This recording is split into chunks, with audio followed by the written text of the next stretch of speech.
Capricorn, this is for you. Capricorn. Sa mga Capricorn ito guys, at ngayon ay April 5, 2026. Okay, Capricorn.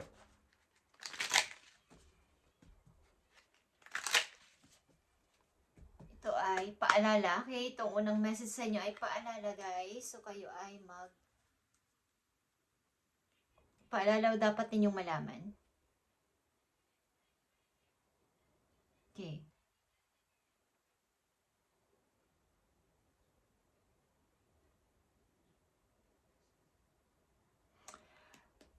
Sa inyong near future, hindi man pa sa ngayon guys, kayo ay may balak na magpakasal. Okay, or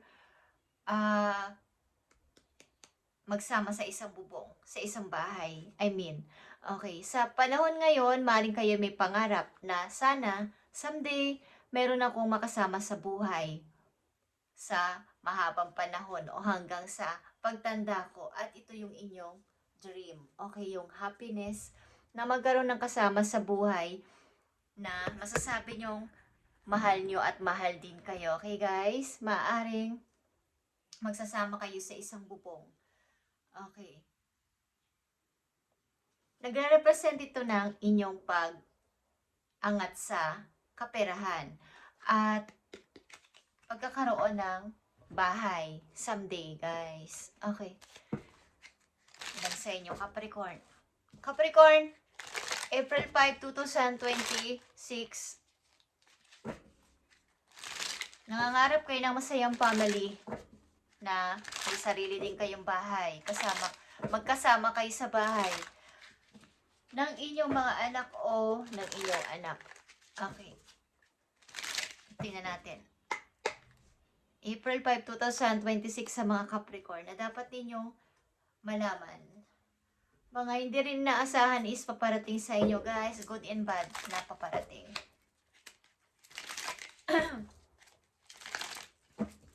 Nakakagulat o nakakabangha guys. So kayo ay maging mapag-obserba sa inyong paligid o sa inyong mga ginagawa, mga kasama sa buhay, sapagkat mga unexpected na nakakagulat is paparating sa inyo.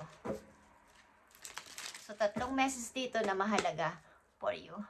Sa kasalukuyan nyo to guys. Hanggat maaari tayo ay nakapokus sa kasalukuyan papunta sa future. At kung may hahalo dito, speaking of ikakasal, meron kayong may gusto sa inyo makipagkita, guys, para magsama kayo or come together ito. Guys, titingnan natin to kung ito ay pag-ibig or something meron kayong ibibuild. Para mapatunayan sa sarili nyo na kayo ay may kaya pang gawin o may kayang gawin sa buhay. So, unang message sa inyo guys, ito ay Ace of Cups. Nakita nyo to? Ace of Cups, Capricorn.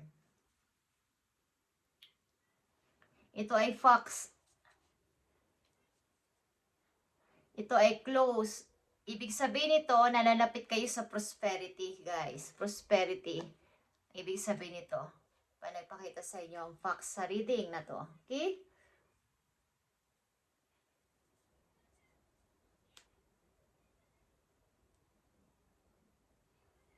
At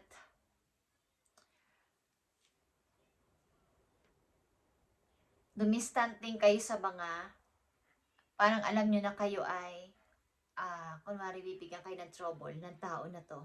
Okay? Mga bagong tao is paparating sa mga Capricorn, pero kayo ay dumistansya sa mga parang sa palagay ninyo na kayo ay isasama nito sa gulo, sa trouble. Okay. So, paparating na mga parang kakaiba sa buhay ninyo is mangyayari.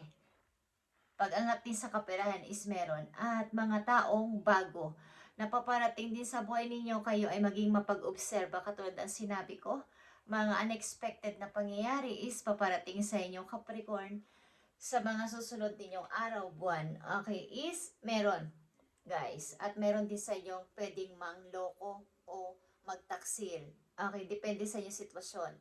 Is maging maingat kayo sa mga bagong taong makakasalamuhan ninyo simula sa araw na to guys. At malapit kayo sa mga taong ganon. Mga taong pwede kayong pagtaksilan o lokohin. Okay, Capricorn, tingnan natin pa mga message for you. Andito ang healing releasing. So kayo ay siguro ay tuloy-tuloy na sa paghihiling sa inyong sarili. Kung ano man ang pinagdaanan nyo sa buhay, sa mga nakaraan yung taon-taon is tuloy-tuloy kayo naghihiling sa kasalukuyan. Okay.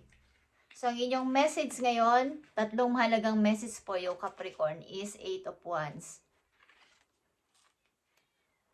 Guys, Page of Cups at saka 5 of Wands. Guys, so kayo nga talaga ay mayroong kakoneksyon na tao. Nagbe-message ito.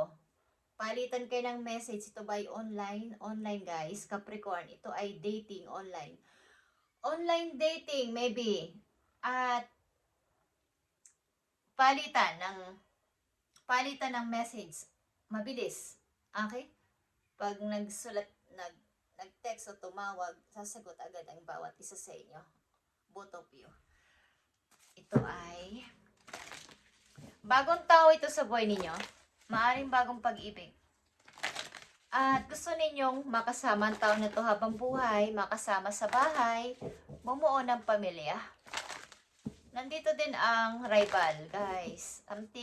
Maraming kang rival sa puso niya or vice versa. Aliman dyan, guys. Capricorn is merong mga rival.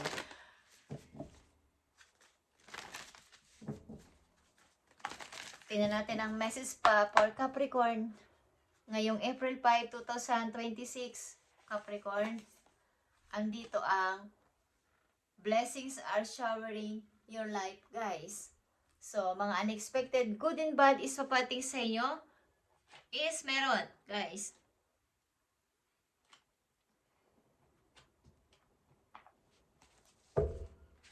So, dahil kayo umiibig, tinan natin to guys. Page of Cups na to. Meron kayong kakoneksyon na malayo sa inyo maybe. Nagbe-message something. Message ito. Text or sa message. Kung ano man ang ginagamit niyo sa pagme-message. Okay. So, calling your soulmate maybe. Kayo ay naghahangad ng tamang tao sa buhay ninyo talaga. Yung masasabi ninyong pareho kayo ng gusto at ayaw sa buhay. Baga pareho kayo ng vision. Pareho kayo ng mga gusto at ayaw. Yung pareho kayo ng gusto. Walang away, okay? Nagkakasundo sa lahat ng bagay at masasabi nyong soulmate. Tingnan natin to Capricorn. Ang inyong pag-ibig na ito ay pag-ibig at mahal ito ay bagong tao sa buhay ninyo. Okay, Capricorn, ito ay flirt. Extend your light-hearted energy to others. So, maaaring ilan din sa inyo ay nasa edad na pataas na 50 plus. At meron ditong magbabalik sa buhay ninyo, parang magkakatagpuan ulit kayo ng tao na to na matagal nyo nang kilala at maaaring pareho na kayo single sa ngayon. May mga anak na rin kayong malalaki at may mga pamilya na rin sila. At it's time to disconnect from the world, guys, kung kayo ay iibig. At ipakita ninyo na kayo ay young pa din. Ano man ang inyong edad. Is pakita nyo kayo ay handa pa rin magmahal at umibig at ibigin. Okay, kung kayo ay open sa ganung bagay, kung kayo iibig pa. Pero kung hindi na is hindi ito para sa inyo sapagkat ito ang message, guys. Okay? Kung hindi na kayo nagbabalak umibig is hindi ito para sa inyo ang reading today. At ang mga Capricorn na lang dito ay may ka-online chat, guys. May ka-online chat at talagang mabilis ang message sa isa't isa. Okay, but ang sasabi ko lang sa inyo dito, mag-ingat kayo sa mga bagong paparating na tao sa inyo. Ito man ay bagong kaibigan. Sapagkat pwede kayong pagtaksilan o lokohin. Okay? So, ilan sa inyo ay handa pa rin magmahal at mahalin. Bagamat kayo ay sinasabi nila ngayon pa kayo iibig kung kailang nasa edad na kayo. May nagsasabi nito sa inyo. But, hindi ito mapipigilan sapagkat maaaring kayo ay matagal ng byuda guys. At stay positive kayo sa life about sa pag-ibig. Handa pa rin kayo magmahal at mahalin. Okay? Tingnan natin, Capricorn, ang message sa inyo na paparating. Dalawang mahalagang message dito na paparating for you. April 5, 2026. Capricorn, Six of Swords is here and the Knight of Wands. So, wala akong pakialam sa inyo. Okay, ito ang sinasabi ng ilan sa inyo. Gagawin ko ang gusto ko at magpapasaya sa puso ko, plano ko, at mga gusto ko sa buhay, kahit na ano pang sabihin ninyo. Okay, wala akong pakialam. Lumalayo kayo o lalayo kayo sa mga taong hindi nyo, kumbaga, hindi, sinasabi ng ilan sa inyo na hindi ko kayo kailangang i-please. Okay. Wala akong pakialam kung anong iniisip ninyo about me sapagkat ako ay masaya. Okay. Ang ilan sa inyo lumulutang sa alapaap, sa kasayahan, sa pag-ibig na to. Okay? Kung hindi pa to nangyari sa inyo, mangyayari to sa inyo. So paghandaan ninyo ito sapagkat kayo ay iibig muli, Capricorn. Bagamat kayo ay matagal ng single o naging single. Nagkaroon din kayo ng asawa pero matagal na. Ilan sa inyo ay wala ng asawa or literal na wala na siya. Hindi kong sabihin. At kayo, ang ilan sa inyo ay stay positive sa life na habang buhay pa ako, is may karapatan din naman akong mahalin at magmahal kahit na may edad na ako. Okay? Sumaring bata sa inyo ito, Capricorn. Isang mahalagang message dito for you, bukod dito sa Six of Swords and Knight of Wands, guys. Kayo ay lalayo sa nakakaraming, hindi kayo naiintindihan, but ito yung inyong gusto. Ito yung nagpapasaya sa inyo. Okay? Ano man to? Ano man tong bagay na gusto ninyong gawin o ginagawa na. Isang mahalagang message po you, Capricorn. So, andito ang justice, guys. Andito kayo sa time o sa situation na kayo ay kumbaga, walang tulak kabigin sa sitwasyon, sa paligid. Wala kayong pakialam. Basta, andito ako, wala akong ginagawang masama sa inyo, wala akong tinatapakan tao, wala akong nasasaklang tao. Basta, andito ako, sumarangal at tama ang ginagawa ko. Okay? So, tama naman yun, Capricorn. At huwag niyong alalahanin ng ibang sasabihin nila sapagkat kayo ay, kung kayo alam niyong kayo nasa tama at safe kayo sa ginagawa ninyo, is, ano namang masama kung kayo ay iibig at iibigin muli ng isang tao. Guys, okay?